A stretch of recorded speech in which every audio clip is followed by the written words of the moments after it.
Hello, I'm Doug Jackson, founding attorney of the law firm of Douglas G. Jackson. Today, I wanted to talk to you about some proposed changes to how the Department of Veterans Affairs will rate the disability of certain veterans. In February of 2022, it was announced that the Department of Veterans Affairs proposes to make some changes to disability ratings. Many veterans, of course, want to know what these changes mean for them. Well, let's explore the changes a little bit more. First, let's discuss how the changes are done. These are changes to regulations.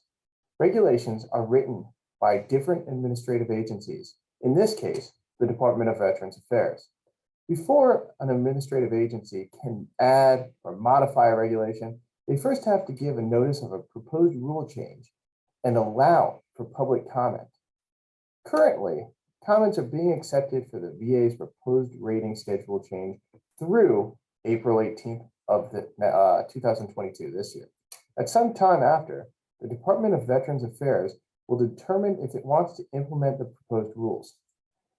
It could determine it doesn't want to implement them, or it could determine that it wants to change them. What that means is that as of the date of this informative video, February 28th, 2022, these are just proposals and nothing is final. Things could still change, and we'll keep you informed as these changes become clear. Secondly, let's discuss these changes to the rules a little bit and how it will impact veterans. Very importantly, if you already have a rating, these changes, if finalized, will not lower your rating. For those veterans who have already had a rating, these changes will only be able to help you get a higher rating, not reduce your current rating. That's a good thing. For those of you who don't already have a rating, there's some good news, and unfortunately, there is some bad news. Overall, the newly proposed rating schedule looks fairly favorable for mental health, audiology, and most respiratory issues.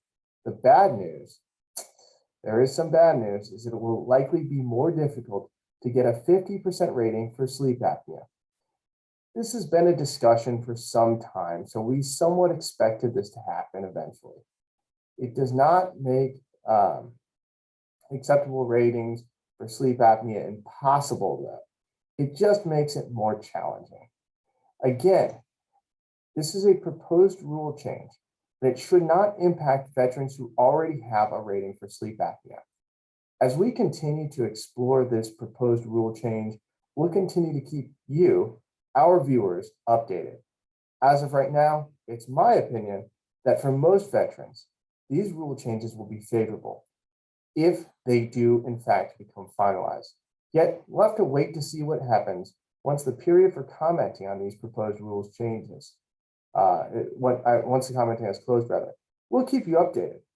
Thank you for watching, and tune in for more discussions and updates in law. And remember, take your legal action with the law firm of Douglas G. Jackson.